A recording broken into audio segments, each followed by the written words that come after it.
Perjalanan saya sebagai dalam bidang pendidikan khas ni bermula setelah saya ditawarkan untuk melanjutkan pelajaran di peringkat ijazah sarjana muda di UPSI pada tahun 2002. Pada tahun 2002 sehingga tahun 2006. Jadi selama saya mendapat cuti belajar bergaji penuh pada masa itu, dan sebelum ini saya memang berkhidmat sebagai guru aliran biasalah. Dan selepas saya mendapatkan pengajian di UPSI, saya telah ditempatkan di sekolah di negeri Johor, iaitu yang pertama di Sekolah Menengah Sultan Alauddin di Raya Shah Pagoh, iaitu untuk mengajar murid di program pendidikan khas integrasi. Selepas itu saya ditukarkan ke Sekolah Menengah Kebangsaan Sagil, iaitu di Tangkak Johor, dan juga mengajar di program pendidikan khas integrasi. Di situ jadi pengalaman saya bermula daripada 2007 sehingga 2012 saya menjadi seorang guru pendidikan khas. Selepas 2012 hingga 2012 hingga 2015 saya melanjutkan pelajaran, dan di situlah saya bermulanya kerjaya saya sebagai pensyarah. Selepas saya menamatkan peringkat PhD saya masuk ke Institut IPG, Institut Pendidikan Guru Perempuan Melayu, dan bertugas sebagai pensyarah pendidikan khas di Jabatan Pendidikan Khas. Sebenarnya tak ada mimpi pun saya untuk datang ke UPSI dan menjadi pensyarah di sini. Sebelum ni saya memang tak ada, kata apa, tak ada berminat sangatlah dalam bidang pendidikan khas. Tetapi bila saya menyambung pengajian dalam bidang pendidikan khas, rentetan daripada itu saya berada di sekolah, dan bila saya berada di sekolah terlalu jauh sangat perbezaan. Yang sebelum ni saya guru arilan normal, dan sekarang mengajar murid-murid di program pendidikan khas integrasi, terlalu sangat jauh perbezaan. Jadi bagi saya tak ada selamanya duduk di PPKI dan mengajar murid-murid pendidikan khas, dan saya rasa saya perlu pergi ke satu tahap yang mana saya boleh berkongsi pengalaman dengan bakal-bakal guru. Maksud saya, jika saya pergi ke IPG ataupun ke universiti, saya boleh berkongsi pengalaman saya.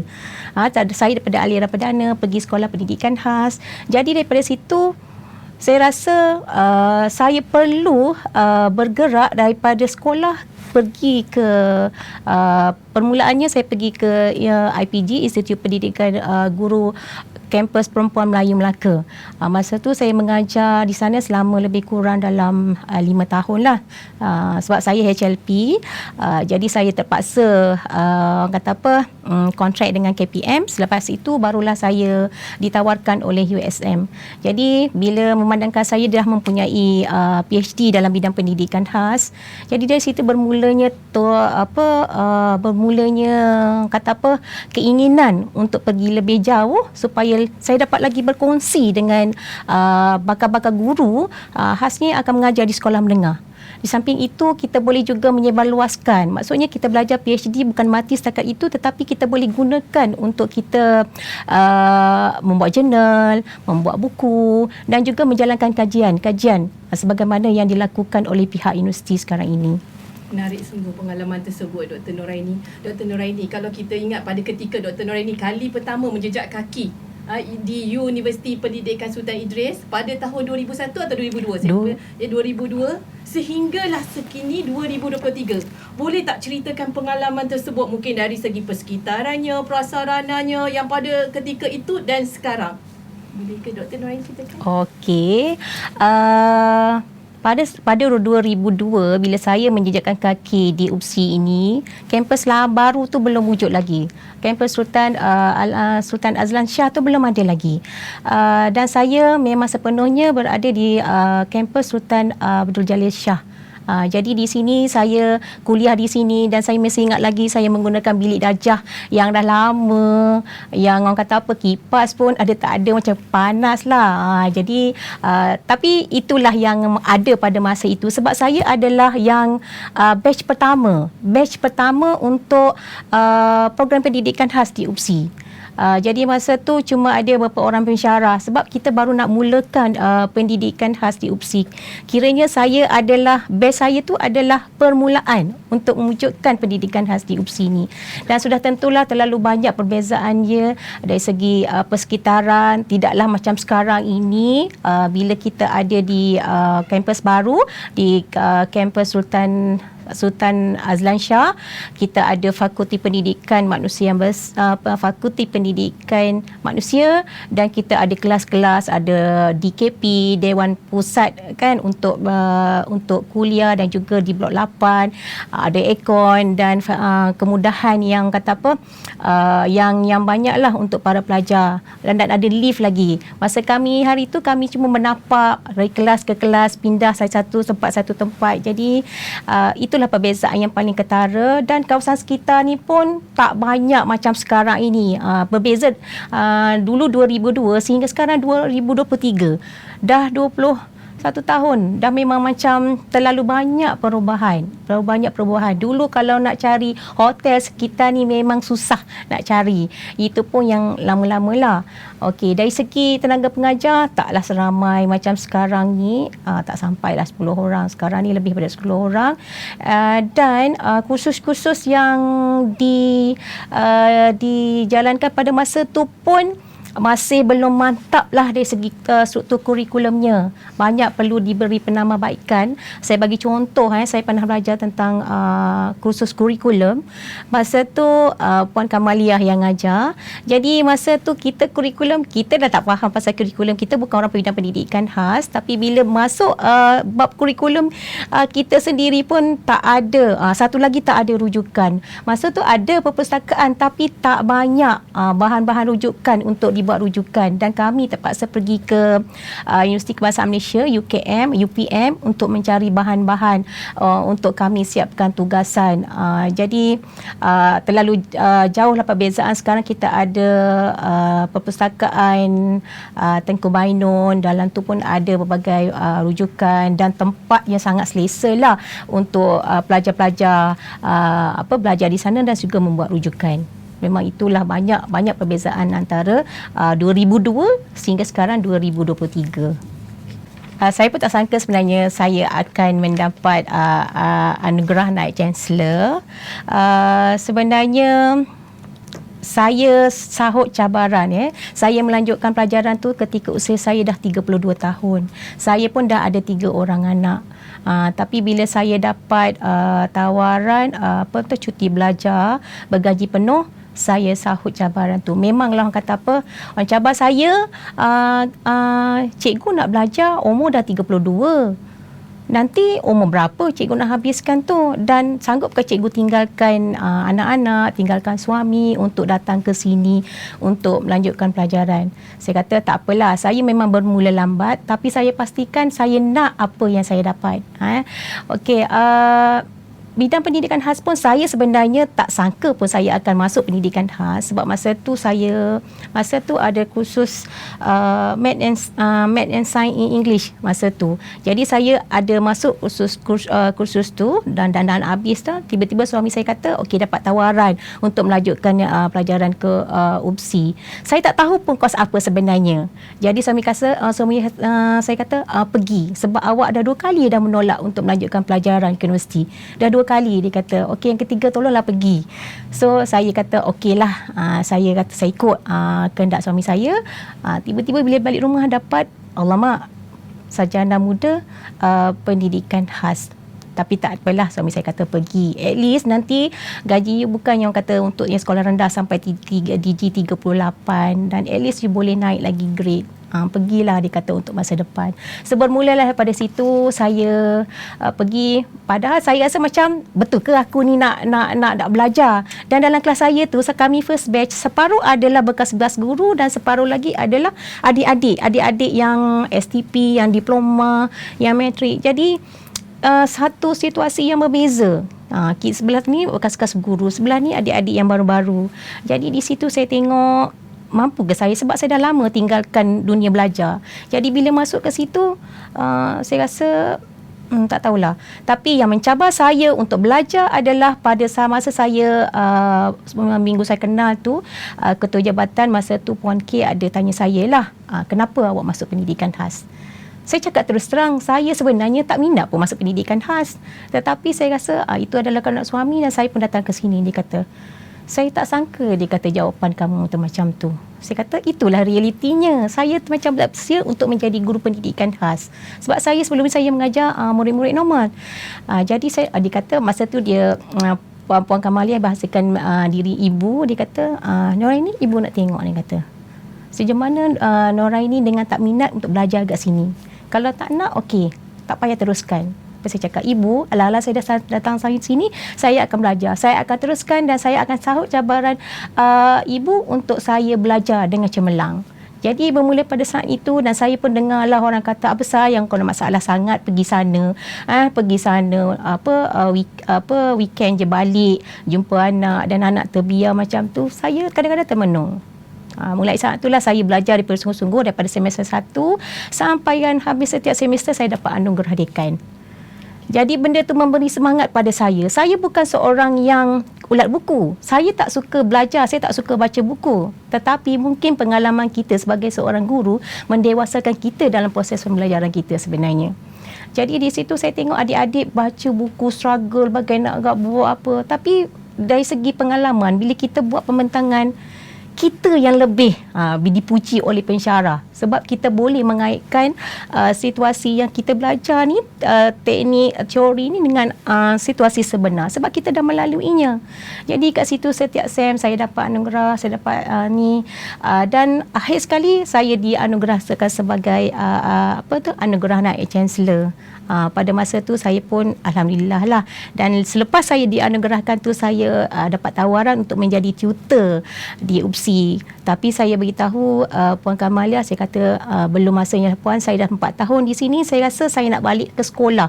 Kalau saya jadi tutor di UPSI, saya tak ada pengalaman mengajar murid pendidikan khas tu di program pendidikan khas integrasi. Jadi saya nak balik dulu. Dan masa tu juga UPSI pun menawarkan saya untuk meneruskan pengajian dalam bidang master. Tapi saya pun tak ambil juga. Saya kata cukuplah pengalaman saya 4 tahun ulang alik, saya dah penat. Jadi saya cuma selalu cakap pada Puan K sampai pergi rumah saya. Pergi rumah saya dekat Tangkak, jumpa suami saya, boleh tak Noraini tu nak lantik sebagai tutor? So suami kata, tanyalah. Saya kata, jawapan saya taklah, ibu, saya nak pergi sekolah, saya nak mengajar. Saya nak terima pengalaman di sekolah. Andai kata kalau Allah masih izinkan saya untuk berkhidmat di UPSI, suatu hari nanti saya akan pergi. Mungkin pada masa tu saya dah ada PhD. Alhamdulillah, Allah mengabulkan. Akhirnya saya ke sini. Saya ke sini pada tahun 2020. Saya ingin titipkanlah kata-kata motivasi sebab saya bermula daripada guru aliran biasa dan saya menjadi guru pendidikan khas. Bila menjadi seorang guru pendidikan khas, orang akan kata kita sebagai guru double standard. Double standard sebab apa? Oh, mengajar budak cacat. Oh, mengajar pendidikan khas. Jadi kata-kata itu, kata-kata sedikit sebanyak menyentuhlah sebab saya pernah melalui sebagai guru biasa dan juga guru pendidikan khas. Jadi bila masuk pendidikan khas, kita terlalu banyak orang kata pandangan negatif. Baik warga sekolah ataupun masyarakat kan. Jadi dekat sini dia kata apa? Oh, jadi guru pendidikan khas senanglah, budak tak ramai, 4-5 orang satu kelas, tak kejar silibus.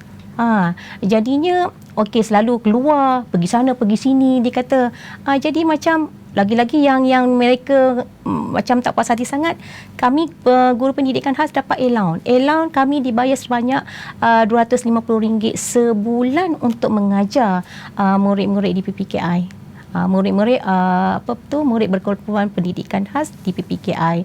Jadi mereka kata tak berbaloi dapat duit RM250, budak 2-3 orang berbanding dengan aliran normal pelajar sehingga 30-40 orang. Jadi di situlah orang kata tapi dia tak tahu sebenarnya jadi guru pendidikan khas ni terlalu banyak cabaran. Yang penting adalah kita, kesabaran kita untuk mengurus, untuk mengajar, untuk mendidik mereka. Itu sebenarnya kejayaan kita sebagai guru pendidikan pendidikan khas tu kita terima. Bila kita dah bergelar guru pendidikan khas, bila masuk je dalam program pendidikan khas, sediakanlah diri, sediakanlah dari segi orang kata mental dan fizikal, bahawa sekarang aku menjadi guru pendidikan khas dan aku bukan nak menghasilkan murid-murid yang akan menjadi somebody, seseorang sebagai guru, doktor, lawyer. Tidak, cuma kita nak menjadikan dia sebagai insan yang boleh dia menguruskan diri sendiri, boleh hidup dengan masyarakat. Yang penting adalah memberi sumbangan kepada negara sebenarnya.